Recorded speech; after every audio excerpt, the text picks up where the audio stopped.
So welcome back everyone, Mike here. I am back down here at the new house, going to work on this driveway a little bit more. I got another load of stone yesterday. And earlier today we had a thunderstorm. It wasn't too bad, maybe rained for about a half hour or so. And I kind of thought the coast was clear. And I came down here to get started, ready to go to work. And I can hear thunder off in the distance, so I checked my phone and it says heavy rain and a thunderstorm in about 30-35 minutes. So I'm going to get busy here pretty quick. So let me show you what I got going on, and maybe I'll get a little something done before the rains come. So yesterday I got another load of crusher run, aka 2A limestone. This is about 23.5 tons, something like that. And what I want to do here, I'll show you.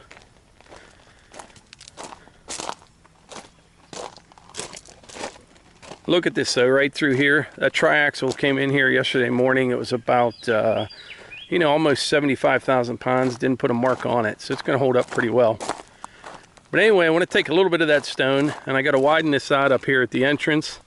And I only have about 2 inches of stone here near the entrance, so this needs built up a little bit. So I'm going to try to get a little bit of this done before it rains. And really, the goal here is before it rains, to get the driveway opened up so we can get up to the house to work without having to drive around the stone pile down into the mud after the rain.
Well, the rain was right on time. It was about a half an hour, started pouring down rain. I saw a few drops and I jumped out of the tractor, grabbed all my cameras. Now I'm sitting here in the cab. A cab tractor is a very nice thing to have on a day like this. But anyway, the rain isn't all bad, and I'll tell you why. Whenever I'm doing something, I kind of like to watch it while it's raining real hard. And what I mean is you can kind of see where all the water's flowing, make sure your ditches are working right, that the driveway's shedding water, and everything's kind of going where you want it to go. Sometimes if you're not there when it's happening, it's kind of hard to figure it all out and just see how much water there is running in different places. So that's what I was doing here, is just kind of checking things out, and I think everything will be just fine. I was looking at the ditch coming down from the house. That pipe from that French drain and that downspout, it's running. There's a lot of water coming down there right now. It's all going down the ditch, going down that culvert that I put in that other video, and I think it'll work out pretty well. But you see how that water's running right there? Now before, it was running right down the middle of the driveway, and I just kind of roughed that in a little bit, so when it rained, the water would stay off the driveway, which is kind of working, but you can see it's making a turn right there and getting real close to the edge of the driveway. So I'm just going to notch that out a little bit for right now, just rough it in to get that water to drain and not run up against the driveway. And then later on I'll make a nice ditch there. Might even do like a rock line ditch or something like that.